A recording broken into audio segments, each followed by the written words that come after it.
This pressure tank lasted 30 years before it failed and flooded the basement. So let's cut it in two and see exactly what's inside, and what actually failed surprised me. In order to operate on this tank, I placed it on my workbench and then used ratchet straps to hold it into place so that it was held securely as I cut into it. Before cutting into this tank, I must release the pressure inside of it. Now this tank is charged because a pressure tank has air pressure inside of it that pushes against the bladder in order for it to function properly. And this valve stem right here is where you place pressure in and out of this tank. So I'm going to take this off, and after removing this cap, we're going to press in on this valve stem to release the pressure, so any type of an object that can push in on it's going to work. And that air has been in there 30 years, and I can definitely tell by the way it smells. All right, all the pressure is out of the tank. I can now cut into this tank. I've never had to cut a pressure tank in two before, so I'm not sure if this is going to work. I got a one-handed Sawzall with a Milwaukee torch blade that's for metal, and it's going to cut right around this edge, and we're going to see if it'll cut this in two. If not, we may have to upgrade to some type of angle grinder with some kind of grinding wheel to cut this off, but we're going to give this a shot. All right, here goes nothing.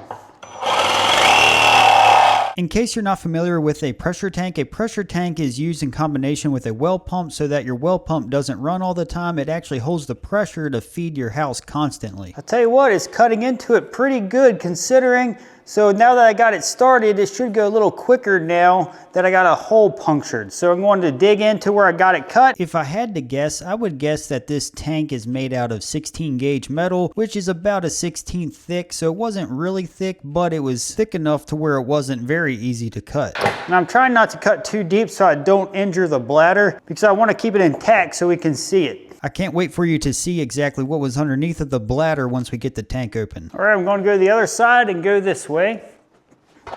You will notice while I am cutting, I am wearing safety glasses for obvious reasons because there is a lot of metal that is flying. As you can see here at the bottom on the cardboard, you'll see all the little pieces. So always wear protective equipment while using tools. That actually cut better than I thought. So now I'm going to loosen the ratchet straps, roll it over, and then finish the cut.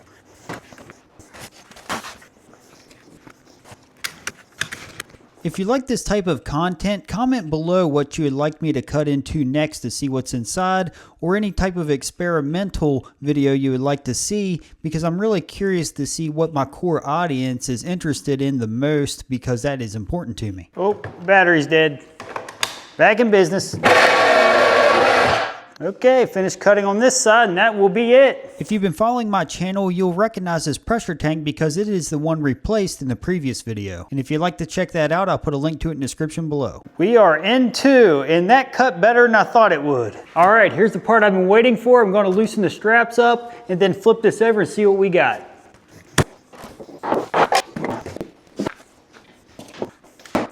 All right, check it out. On the inside of this, what we have here is just a solid piece of metal. There's really nothing exciting here.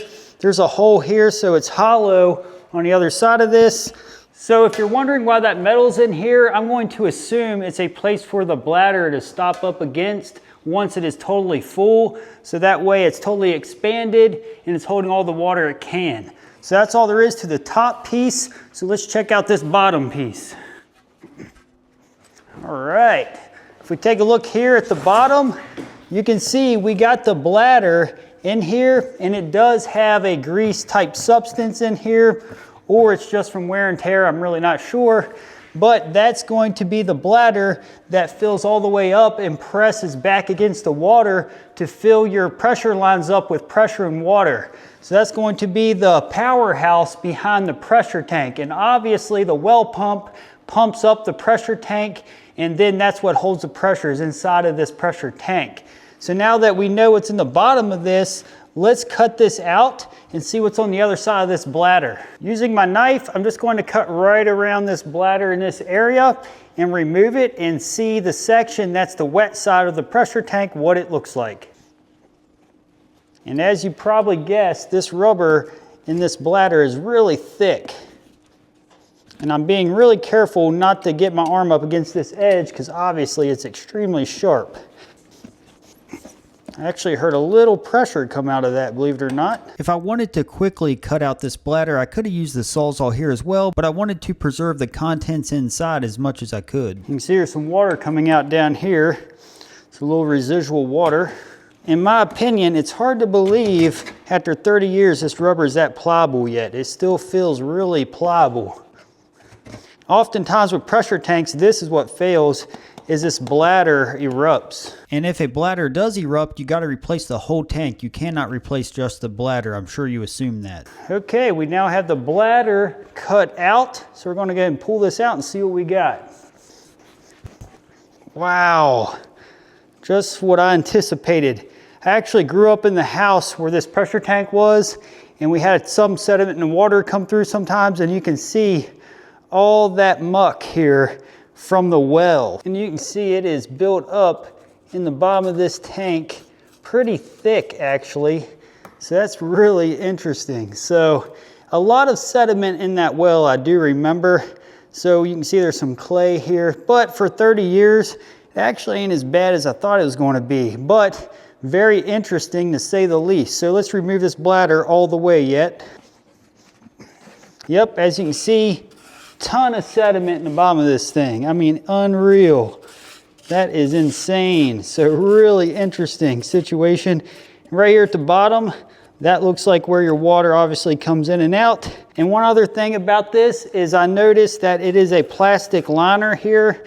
So obviously this would rust out if we did not have this. So that's another part that I assume could fail over time, is that liner gets penetrated and then it rusts from the other side of this liner. So that is extremely interesting what's inside of a pressure tank, especially after 30 years. And as far as the actual bladder, take a look at the thickness of this rubber. It's around an 1/8 inch, maybe 3/16. That's a pretty thick bladder. You cannot stretch this by your hand. It definitely takes a lot of pressure to fill this up.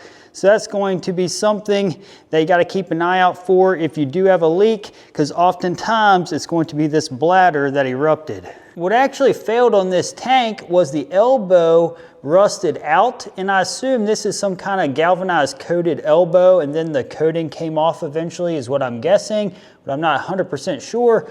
But that hole right there is what flooded the basement before we realized this needed replaced. Here is where the pressure tank was installed before we took it out and replaced it in the previous video. Again, check it out in the link description below. Here's what the mess looked like after we cleaned up most of it, but you can see there is still a ton of water on the floor. So after removing the tank, we made sure that we shop vac up the whole floor and cleaned it up really well, because you do not want any moisture sitting underneath of the tank and causing mold and mildew, so very important. If you'd like to see the video of this exact tank being replaced, check out this video. It'll help you out.